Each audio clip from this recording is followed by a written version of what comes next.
Life is so intriguing. In a single moment, we could experience paradox in the fact that we could enjoy both joy and sadness, that we could experience triumph and tragedy, that as we live our life and the polarities of our world, that we could see conflict, but also experience gladness.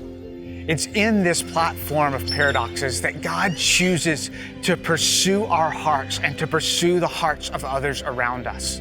The Apostle Paul would say in 2 Corinthians chapter 5 that God reconciled us, setting us free ultimately so that we could be His agents of reconciliation in the world.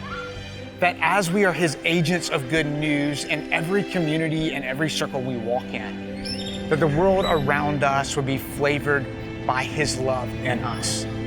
It's this reality of being good news that brings us here today, of really considering what does it mean for us to live a life of good news in every room and every circle that we walk in. We use terms like winsome, irresistible influence, that we would die to ourselves every day and allow the power of the Holy Spirit to shine forth through us.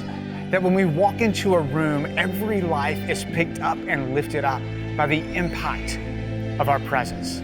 We use the terms like generous, that it's not just an action, but it's actually an attitude, that we're not just opening up our wallets to write a check, but that we are opening up every part of our lives, our resources, our calendar, our skills, our wallets, and laying them before the Lord and saying, God, how do you want to use this to bless those around me? We use the terms like proclamation, that we don't want to just be a cup of cold water on a thirsty soul, but we actually want people to experience the eternal reality of Jesus, that He came to redeem and to restore all that was broken, and that He's invited them into a relationship with Him. When we look at what it means to be good news through this lens, I'm actually going to encourage you, whether you're watching this video with your community group or a set of friends or a group of people that you hang out with, that over the next minute or so, you just kind of draw a geographical boundary around the places you frequent. Maybe it's your neighborhood, it's your school, it's your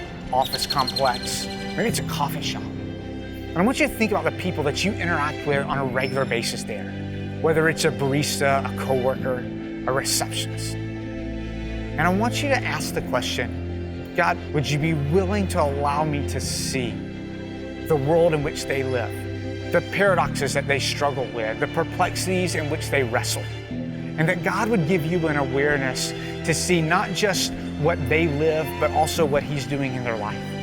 The second thing I would ask that you would do in this moment is that you would actually consider and name what it means to be a blessing. To think about the people who live and work and play in the places you frequent, and consider how has God equipped you to be a blessing at this moment of time. And finally, that you would see yourself as a co-laborer with Jesus, that we're not just packing food or buying a cup of coffee or helping someone in need or caring for the poor, but ultimately we're doing those things so that we could speak and co-labor with Jesus into the heart realities of their soul. That they would not just experience physical good news, but they might experience eternal good news. That they might know and experience a relationship with Jesus. In just a minute, you're gonna see some prompts on the screen. There are questions to ask, actually help you process through these moments. I'm gonna ask that you would take a few minutes with your group and prayerfully discuss who has God placed around you? How has God equipped you specifically to be a blessing to them? And what is God doing that you could jump in and be a part of as we continue and strive to be good news in every place that we live, work, and play?